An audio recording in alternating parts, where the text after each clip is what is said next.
Nice to see you. It's nice to see certain folks again. Thanks for spending time online. We'll be pretty brief. I'll two caveats. One, if you've gathered this way before, I apologize for repeating myself, but just make sure you mute your microphone and please use the chat section. If you scroll your mouse down to the bottom, there's a little button that says chat, and use that to ask questions or make comments. And then we'll go back toward the end of our time together and then refer to those questions and stimulate some online conversation. We're not a huge group, so if at the end of the presentation you'd like to ask a question, just simply turn your microphone on and say, hey, I've got a question, and we'll navigate some conversation. I will say this, these slides are a little bit wordy because they were actually designed for you to have in front of you as a resource. So I made copies of them already and gave them to David, and he'll send them to you at the end of this presentation. So it's easy for you to go back through them or go back through some of the details of them. It's kind of a workshop that we're cramming into a simple online webinar. But I love that you'll have the same materials that were given to me that we've manufactured into this opportunity. So I'm going to go ahead and share my screen.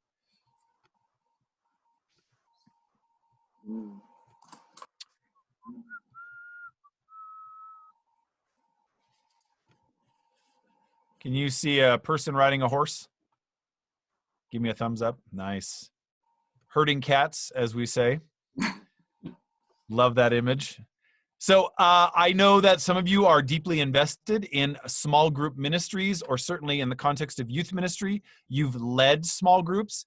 A lot of this data was designed for leading groups of adolescents, young adolescents, but I found it's pretty relevant for young adults and adults as well. So it's really kind of a mixture for those of you that work in kind of dynamic, different kinds of ministries or wear different hats within your ministry. So feel good about that. What we're going to start with is just some navigation of common facilitation challenges, which I know for some of you, a lot of you are going to be kind of like laughing and rolling your eyes, because every one of these you're going to be like, I know that person, which is great because it makes for great conversation. And then we'll get into some strategies for successful roles that you play when you're leading a small group, and we'll do it all fairly quickly. So the first one in small group facilitation is when you navigate the person who's indifferent. And if you've ever done youth ministry, you're smiling right now, because a lot of times when the first initial relationships are being built with teens, the indifferent young person is always present in a small group. The arms crossed, the eyes rolled, the head down, whatever it takes. I love John Wooden, the famous UCLA basketball coach. I've read a number of books that he's written about coaching and leadership and those kinds of things. And John Wooden made some powerful comments about when you engage somebody who's indifferent, don't mistake their inactivity for a lack of achievement. A lot of people that are indifferent aren't necessarily not accomplishing the goals of the group. This is simply the way that they respond to anything new, and to always keep that in the back of your mind. And he also makes some other bullet point comments that are super, super helpful. But finally, when you engage someone who is indifferent, just kind of disengaged and just don't care about what you're saying and what you're doing, it almost always serves a functional purpose to make sure that you're articulating a very clear understanding for what you're going to accomplish in your time together. Poor small group leadership is when there's really, you have no real concept of what you're going to do. You sit down and you're ill-informed and there's no goals or vision. And so naturally, those people who already tend towards indifference, they are done with you. As soon as you're like, well, there's no purpose in me being here, I'm out. So really being able to articulate that vision is a huge key. Not to mention like using those tactics of challenge. A lot of times our indifferent folks are used to being indifferent when they're in the classroom at school or they're stuck in a meeting all day. They're just above it all anyway because they're not being challenged. And in ministry, especially with adolescents, a lot of times we're guilty of not having those experiences be challenging enough. So when we raise the bar of challenge, we can raise the interest of the person who's indifferent. And finally, any kind of response from an indifferent person should be met with affirmation to let them know that you are clearly acknowledging their presence and that you desire for more of their presence to be known. It's a powerful gift to be given, okay? The next one is what we call the talker. And there's different versions of the talker, but almost every group is going to have that person who usually their intentions are pretty good, but they just kind of lack that tact that it takes to really realize that they're not the only voice to other people in the group. As goes with most of these difficulties in facilitation, I will tell you this, if you're the facilitator, you've got to name the challenge. if your response to the talker is, well, at least someone's talking, and you shut down and you let them take over the content of the group, I assure you, you will not reach your goals. But being able to identify who that over talker is and say, hey, just a second, I know you have something to say, but I really want to hear from other people in the group. You're giving confidence and attention to those others that are not necessarily going to find it on their own. So addressing the situation is super, super important. When you allow it to be, your conversation to be hijacked by somebody who just wants to talk the whole time, you're losing sensitivity for the rest of the group, and that matters in the long term for achieving any kind of ministry goals. The next one is a talker of sorts, but really more of it's a different kind of talker, and we call him a blaster for a reason. And this is that real disregard for tact, period. This is the person who really longs for attention, and they're going to do kind of whatever they can to get it. This happens a lot with younger adolescents, although I have seen this happen many a times with adults as well. So don't assume that this is missing. Sometimes the person's ability to get attention is to simply is just to crash their car into the middle of conversation. Obviously, it shows a lack of sensitivity. But when I say lack of tact, this is kind of a question of spiritual maturity as well. This adult or young person doesn't understand that when they raise their voice or insert volume into a conversation, that they're actually demeaning another person, the leader or another person who wants to speak. Kids sometimes, young people will blast because that's what they're used to doing to get mom or dad to even acknowledge them, let alone give them the credibility of a conversation. So you want to be conscious of blasters. And I will say this, and I'll say this for a couple of them.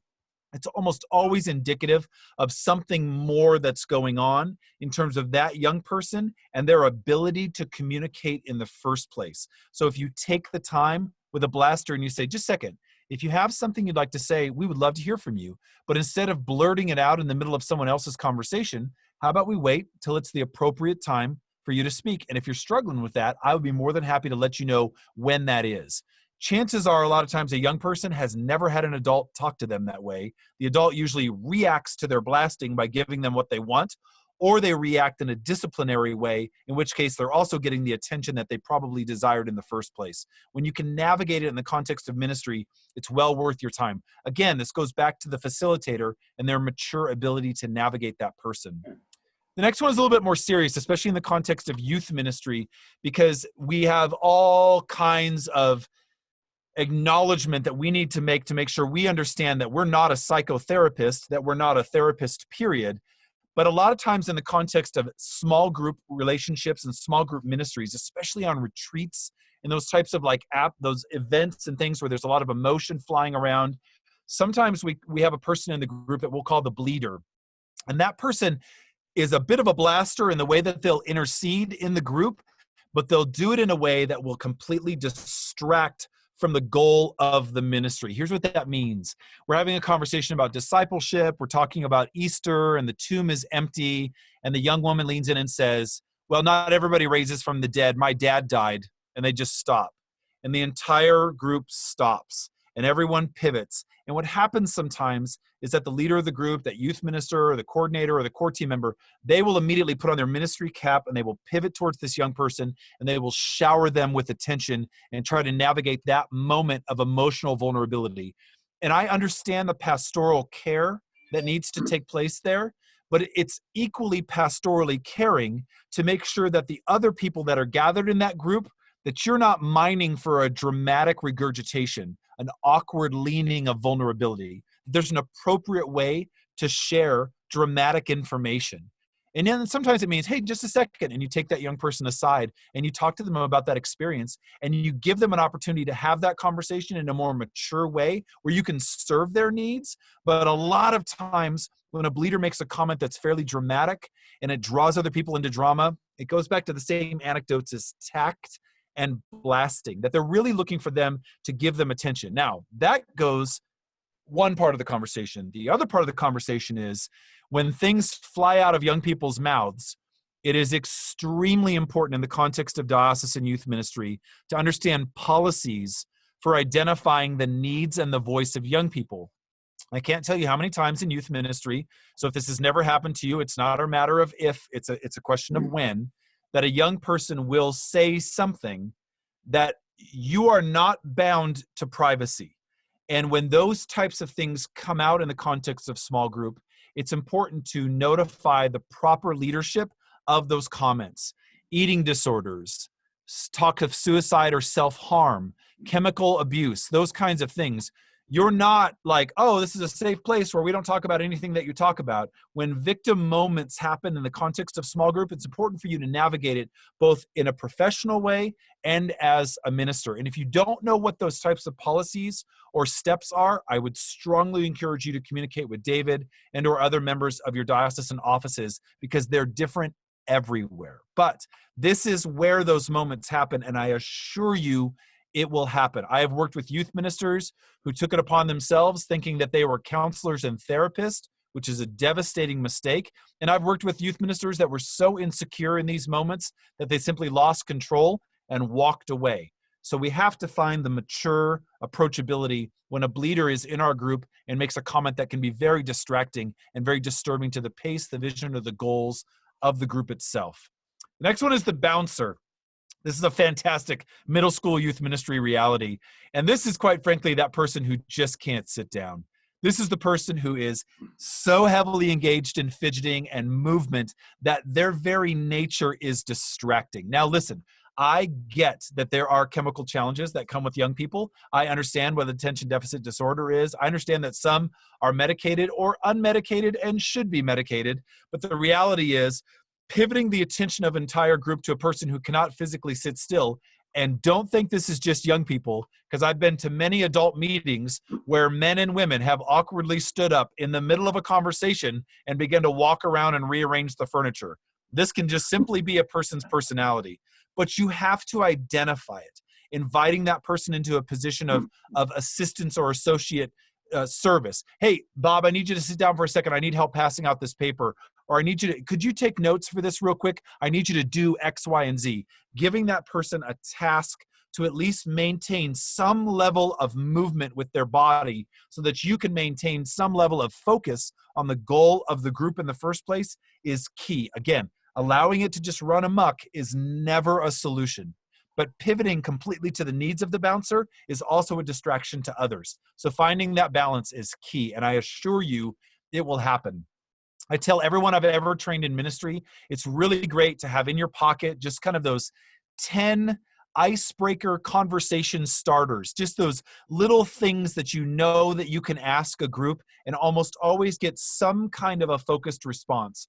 Because when you're in a small group and you've been given a task and it goes awry and you can't refocus them, many times that discussion icebreaker can be the thing that does give them a grounded space that you can move from to do good ministry. Have some of these questions in your pockets, and I assure you they work for adults as well. All right, let's regather for a minute because everybody's in a bad mood. We've been talking about how crappy work is. Let's do this instead. And we pivot to that place, then we can regather for the ministry because we've gained some credibility as a community that's a safe place for sharing. Now we can go do this ministry experience. I assure you these are a lifesaver. If you just try to keep going back to the material and your group is rebelling against the material, you're in for a fist fight. But if you can pivot to a place that's going to allow for open discussion and then bring the group back to the programming material, you've earned the right to be heard and you've planted the seeds of trust that you can now be the leader for a group. It works almost every time, okay?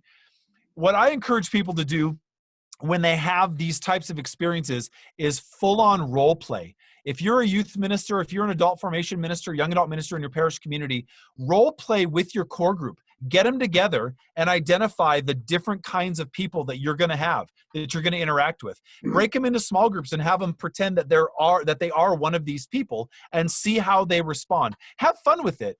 Give them a task. Say, all right, your job is to teach the Our Father. You're going to teach the Our Father to this group, and everybody's got a role, and just exercise it. And then take turns, because you can laugh at your silliness and your inability to manage the chaos of a group, but you also can be really honest about how you would respond if somebody is jabbing you or dropping drama on you or unable to sit still. And then when it happens in real life, a smile crosses your face when you think, oh my gosh, I cannot believe that we actually practiced this, and now I know I'm going to try X, Y, and Z. to make this a better experience. So don't hesitate to create those role-playing situations for your core group or adult leadership, or maybe you are a volunteer and you want to get better at leading small groups. Ask your youth minister to do some sort of a small group discussion. And again, you'll have a copy of these slides, and if these are helpful in that process and they help you understand what those roles are, knock yourself out, okay? Let's get into some strategies. This is a compilation of things that I've discovered in my own experiences in ministry, but also just in research and things that I've done. Also, I'm kind of a Star Wars geek, so if you can throw Yoda in a slide, it's always going to be a win.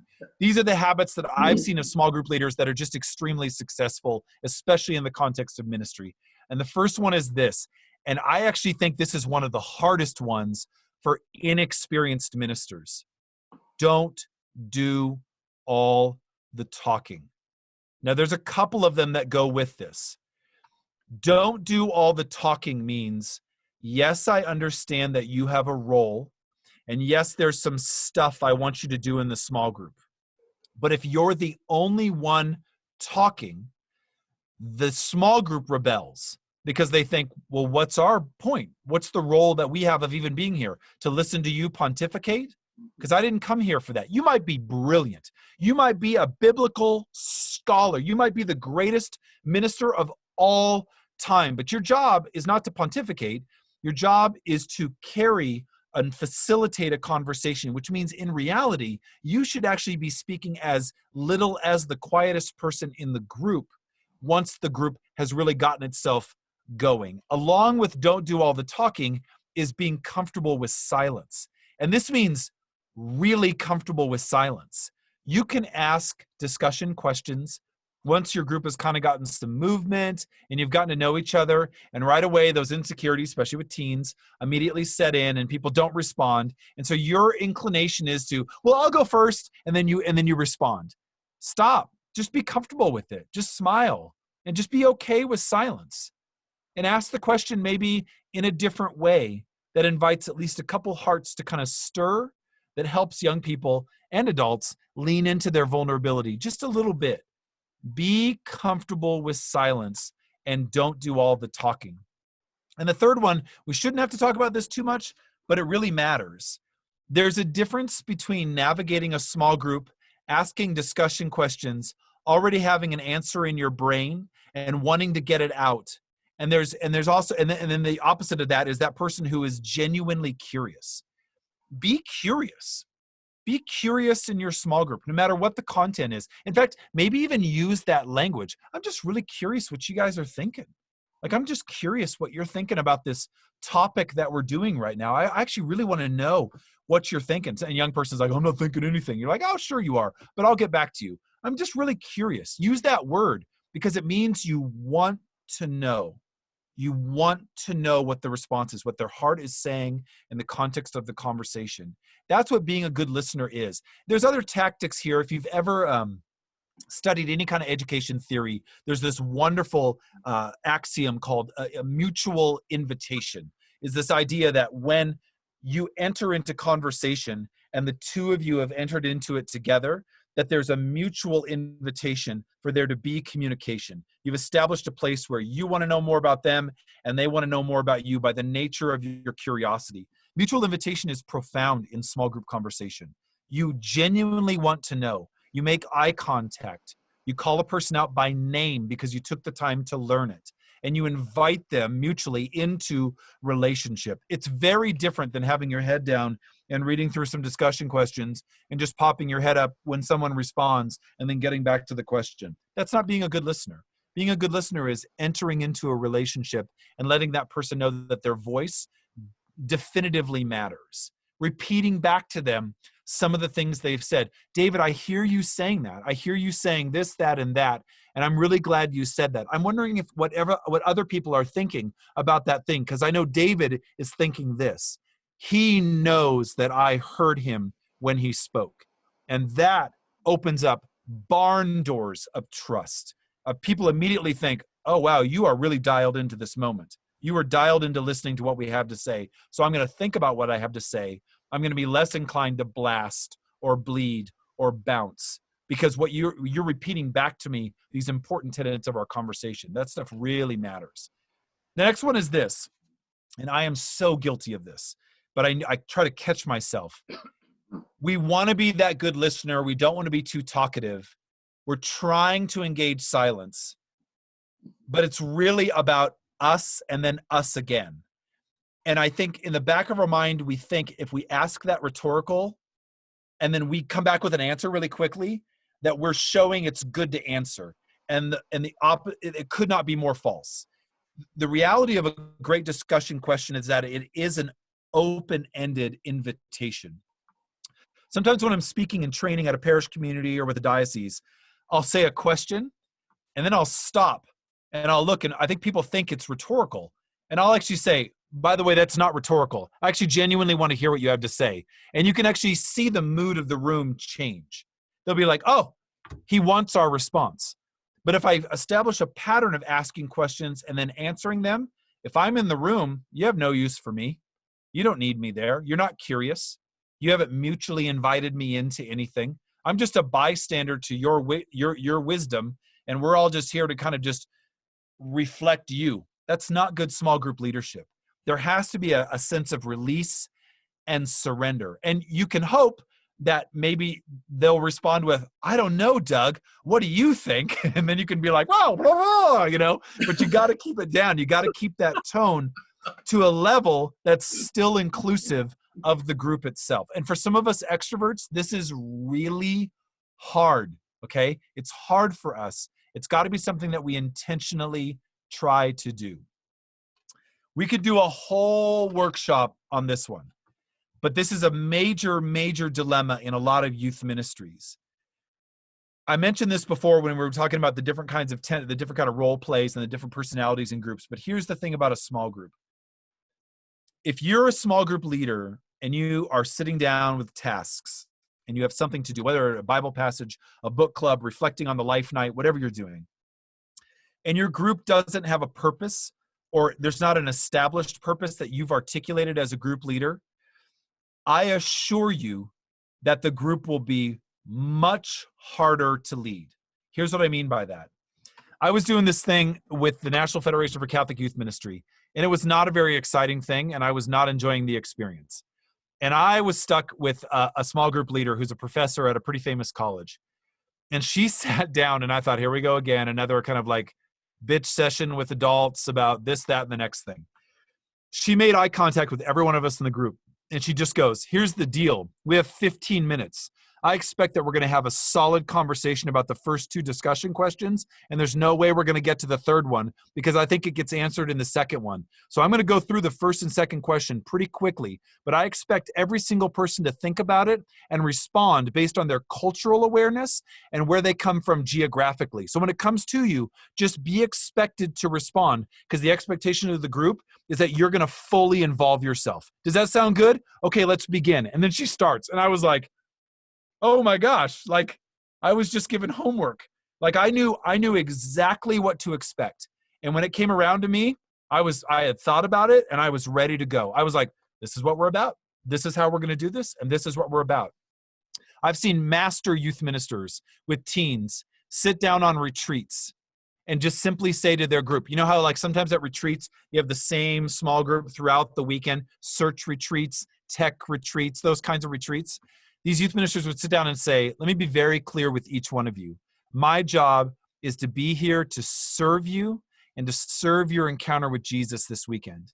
And this group is 100% dedicated to helping you grow in your love and awareness for Jesus Christ. We're going to play silly games.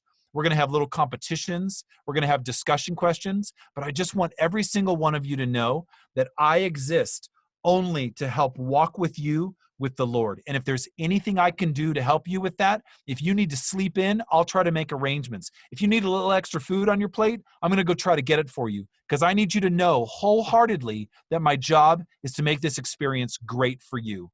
And here's what happened. That group immediately trusted that person because they did it. They lived it. He flipped their hearts to this point of singular dedication that was about Jesus first and foremost. And then discussion and activity and silliness, all that stuff flowed from an initial bond of trust that was created through relationship. So I know when you articulate, this is what we're about, friends, we're here to do this thing, all the other peripheral conversation will line itself up. This comes with practice, but it's something that we can teach our core groups and core teams first and foremost. This next one is not necessarily about like ethnic inclusion as much as it's about extrovert, introvert, and a little bit of personality styles.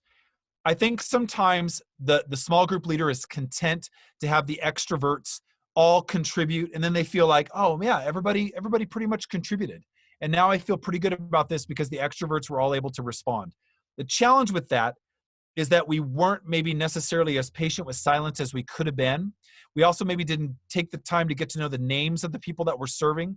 So we weren't able to turn and articulate specifically to a person by name, hey, I've noticed you've been pretty quiet. You're probably processing a lot of this conversation, but I would actually really love to hear from you.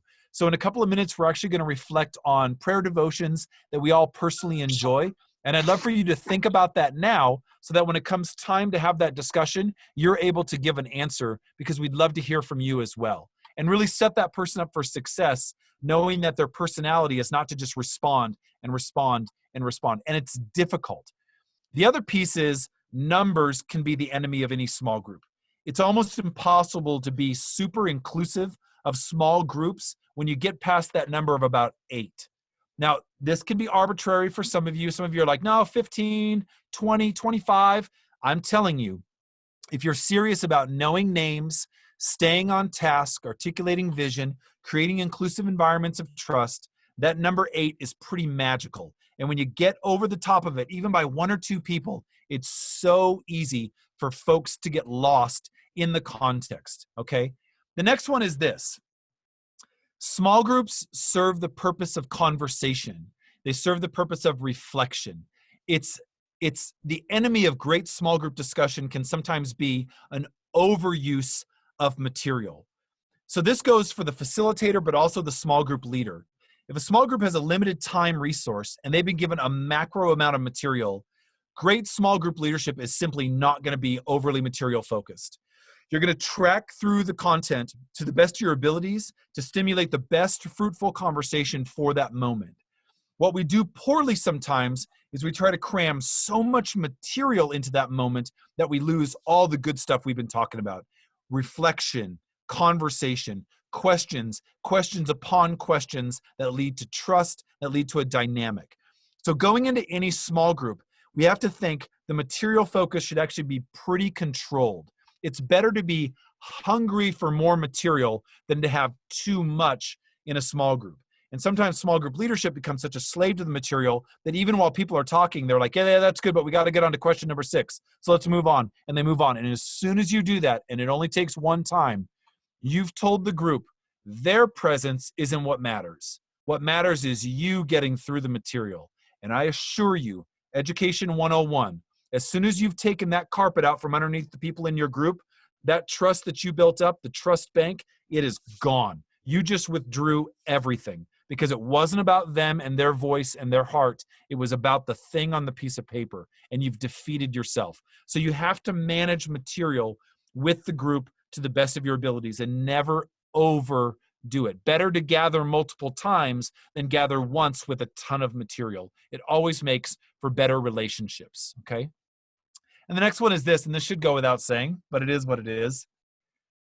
Don't be afraid of prayer as a constant go-to in the context of good small group ministry. At the beginning, sometimes in the middle, and most certainly in the end. And here's why.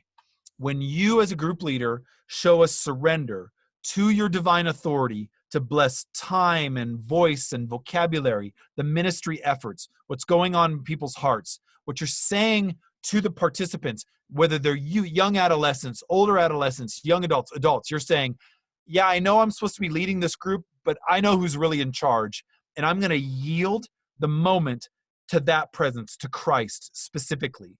It also shows that you spiritually care about what's going on. You're not afraid to be like, all right, Lord, we're gonna make sure we pray as we start gathering. Because some people are gonna be like, oh my gosh, we're praying again. And then you gather, and then in the middle, like things go poorly and you're kind of distracted. You can say, oh man, we're kind of struggling with this. Let's regather. Let's regather spiritually right now. By repetitively going back to that language, whether it's teens or adults, you're saying, listen, the point of being here is a celebration of our Lord Jesus, regardless of the content. And I am not afraid to let the Lord absolutely dominate this time together. And that is why the last point is this. You don't get to create the spiritual moment. You get to create the space for the spiritual moment to happen.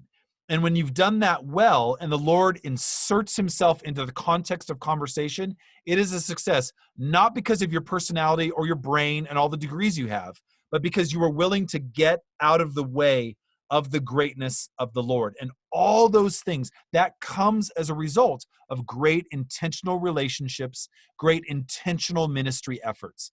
I found a great prayer that I love to use with small groups, that I just love to have when people are gathered, because it's kind of a prayer of surrender and about really what it means to be in awe of the Lord as creator and master.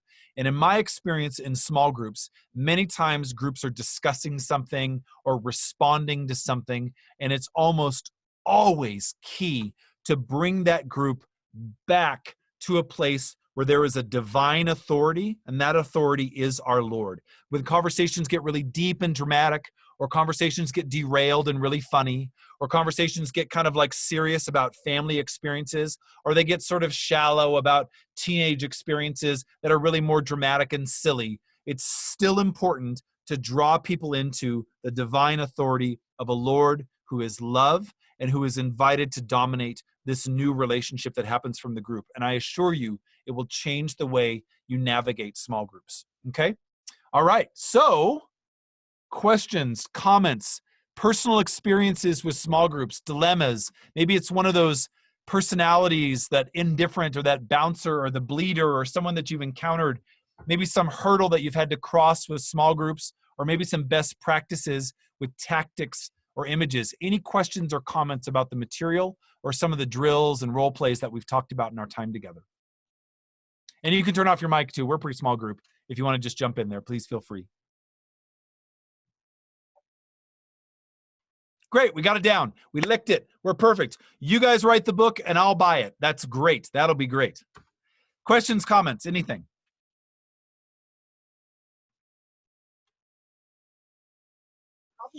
I have a question.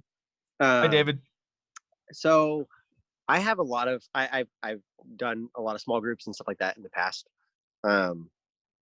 There's been a lot of times where people have confided way too much into a small group. Mm-hmm. How does that, I'm guessing it's more of a bleeder, but how do you kind of navigate that situation? Whereas if you're trying to draw new people in, people who are very deep at one point and then people who are not very deep, how do you kind of balance that situation? Yeah, so there's no one answer, which, as I'm sure you know, David, because ministry is dynamic and diverse and all those experiences are different, but I can tell you a couple of experiences. I'll actually go out of my way with young people to say, hey, just so you know, this small group is not the sacrament of confession. This is not a place for us to confess our deepest, darkest secrets. And people will kind of laugh because they'll be like, yeah, I wasn't planning on it. Yeah, but I know it's a retreat and I know down the road that could happen. But what I'll say is this is a safe place for conversation. When something really dramatic surfaces, and what happens with teenagers is they feel intimidated sometimes by another person's dramatic moment, like, oh, I don't have a dramatic moment like that. What I'll say is, thank you for sharing that. And if it's like super dramatic and could cause self-harm, I'll pull that person aside at the right moment and I'll say, hey, so does mom and dad know about this? Who knows about it? Because I have protocols I have to follow. And now you need to know that I'm your advocate, but I'm going to advocate for you in the proper way. I'll have that conversation off to the side. But with the other group, with the other young people in the group, if it is young people, I'll say, I think it's great that, Sarah had this, Sarah had a pretty serious experience. She's obviously had a pretty heart-wrenching experience, but it's amazing that the Lord doesn't always work in heart-wrenching experiences. The Lord works in the hearts that are open to the Lord's work. And this is a place where hearts can be open. And I'll say, this is the reason why the narrative of the prodigal son has both the son and the other son. And the Lord works miraculous work in both hearts. It doesn't take drama or heavy emotion to recognize that Jesus Christ is alive and well. Christ isn't an emotion. Christ uses emotion. And I'll try to recoup that space for young people to still feel comfortable about conversations about maybe other things that they want to bring to the table. Yeah, I've just been having a really rough time at work. I'm just exhausted all the time. And they really want to talk about what it means to be exhausted. That's a great conversation to have with young people. We don't always have to talk about how the death of a loved one or the car accident when they were 14 scared them to death, and then we've hit a cul-de-sac and now we can't go anywhere with the conversation. So finding that way to kind of resurface the submarine in a way that's still loving and caring for the person who shared something dramatic is really key. But every situation is different, and what they shared can significantly change your ability to do that. And your young people better than I do. So how you navigate them by name and knowing their personal experiences and inviting them into continuing the conversation is going to be different every time. But I know it's always possible. There's always ways to do it. Vanessa, you said, how about tips for building relationships, trust when facilitating an online group? That's great. Here's the challenge, and we talked about this in non-gathered ministry training and services, is it's very hard to create relational ministry online. A lot of times healthy online ministry is a result of already having a relationship. So great non-gathered ministry flows from gathered ministry, and we've talked about that before. You can create opportunities for conversation. I think if you feel like there's a tension in a relationship and you're like, man, that one young person, or those three young people, they just do not connect with the group. They're just missing what we're trying to accomplish. I would strongly encourage you, especially in this quarantine era, to reach out to them individually. It is appropriate to call. It's appropriate to use your telephone. You are allowed to do that. So getting on the phone and reaching out and being like, hey, it's Doug, I'm your youth minister. And I just noticed that you're really not connected to this online ministry. And I know it's hard for you to involve yourself. I'm just wondering if there's anything that I could do for you to serve you and to make you feel more welcome in that space. I'd love to just kind of get to know you better. What are some of your hobbies? What are the things that you love to do with your time? And really make those relational efforts so that then the online experience reciprocates the relationship you've already built. Because building it online is not super efficient. It's not going to be a real successful mechanism. That's a great question, especially in this era. Other comments? Doug, I have a question for you. Sure. How do you have any tips on discerning when a small group leader or member of a core team is ready to take on the responsibility of small groups? Or is there ever times when you have to say to a volunteer who may be really willing, but then they're not quite ready because they don't understand the distinctions of who they might be dealing with and how to properly address those things? Yeah, that's a great concern and a great question. I would say there's too many youth ministers who don't ask that question. They just assume that they have a pulse, so therefore they're qualified. And that's not serving us very well. That's not good. I think depending, I don't know how much time you have, Anthony, to do this, but I think the opportunity to be with core and for you to very clearly articulate your sacred expectations of small groups and then be able to go to that person who's not doing a good job and say, I don't think this is your strength. And let me tell you why. I think that you are a loving soul, but you're talking over the young people and they need to be heard. And so I need you to pump the brakes, and then you can evaluate and go back and revisit. Or if it gets to a point where now young people are just disengaging, you can pull them. One of the greatest things, and I say this with all sincerity, I do a whole training on this as well, but I say it with all sincerity. One of the greatest things we can do in youth ministry sometimes is fire a volunteer. At the very minimum, we relocate them. It shows maturity on our part. We're adults. Listen, adults, if we are not working in church and we're on the job and we are not doing our job properly, we're not going to be allowed to continue doing that job. That's part of working.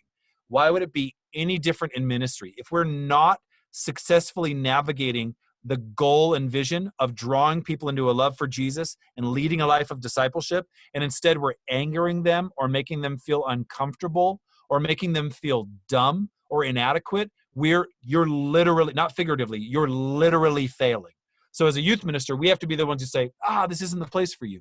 This isn't the right place for you.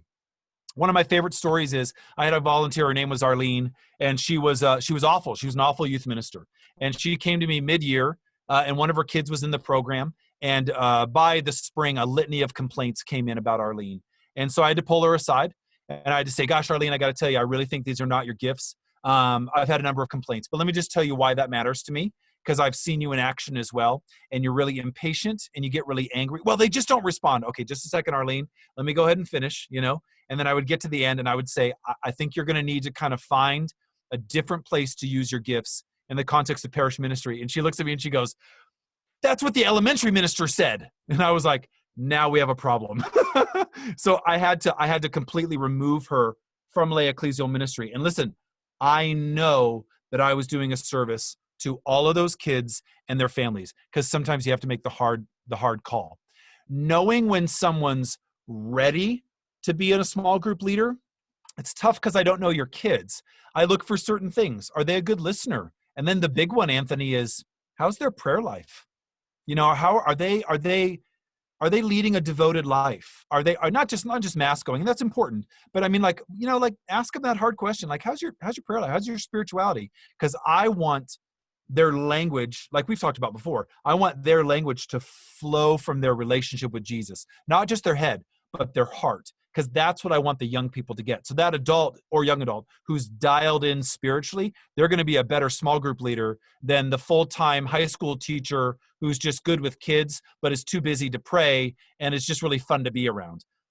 I would rather that they were getting some good spiritual meat, and I'll use that high school teacher in a different way. Do you see kind of the difference there? So you can be the mature judge of that, but the prep work is key. Make sure they know your crystal clear expectations and the sacredness of the small group first. Then your expectations can be followed through. I think it'll make a tremendous difference. And don't be afraid to fire the volunteer, which so many of us are. We're just terrified of it. Great question.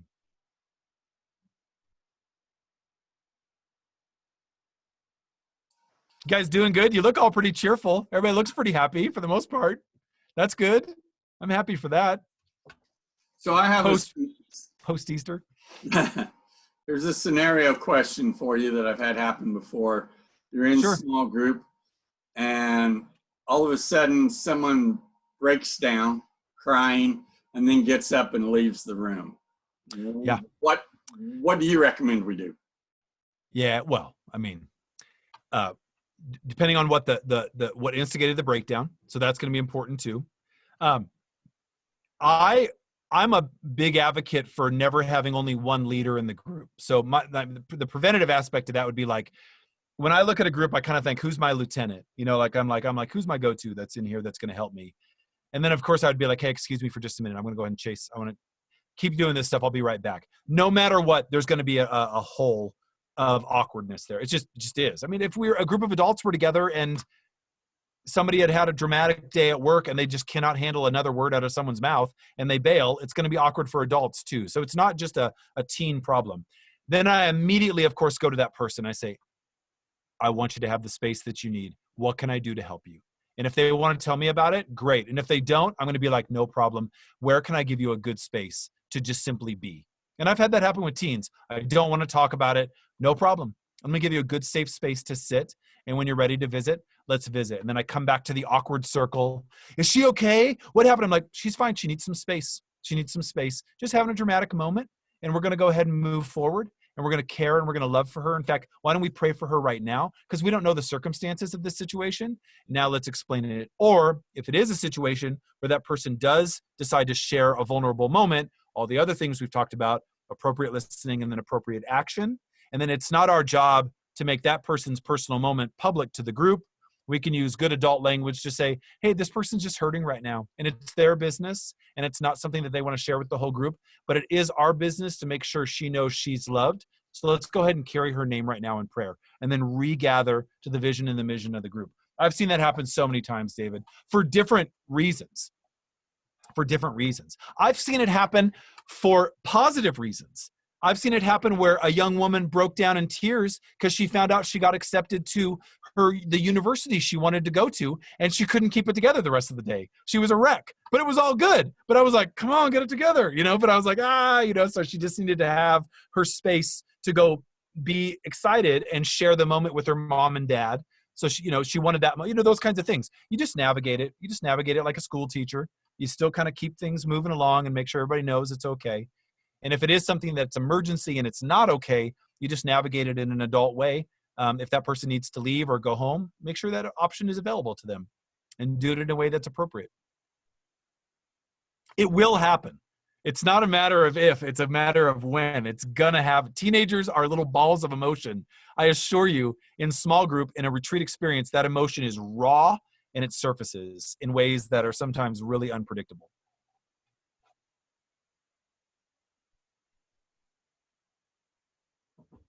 Awesome. Well, you have the slides, and those of you that are in full-time ministry or volunteer ministry, I hope you'll take serious the opportunity to maybe process that information with your peers, with your colleagues. Like, this is important, and let's talk about this aspect of the ministry I'm asking you to be a part of, and go through those processes just so that you can do kind of a pseudo training of your own. And don't be afraid to role play. It's a pretty fun experience, but it stimulates a lot of really good conversation. And you'd be amazed, even those silly role playing moments, how much they resurface in the real life of ministry. And you'll smile and say, I had this conversation. I can't believe we talked about this. I did this training and service for a net team, or like a net team that traveled around and did retreats. And then I saw them mid-year, and one of the 22-year-old girls, she comes running up to me and she goes, you're not gonna believe this. She's like, the first retreat we did, the first one, I had a bouncer and a bleeder in both my small groups. And she goes, and this is what I did. And I was like, you crushed it. So I know that the role playing can help equip adults with good leadership for sure. Awesome. Well, thanks you guys. It's great to see your faces. Many blessings on your good work, all the graces that you're bringing to young people and adults. And Chris, thank you for your opening prayer and an invitation to be with you, distance learning, and just share some time and resources with you. Thank you, Doug. Thank you Awesome. so much, Doug. Yep. Thanks, guys. We'll see you next time around.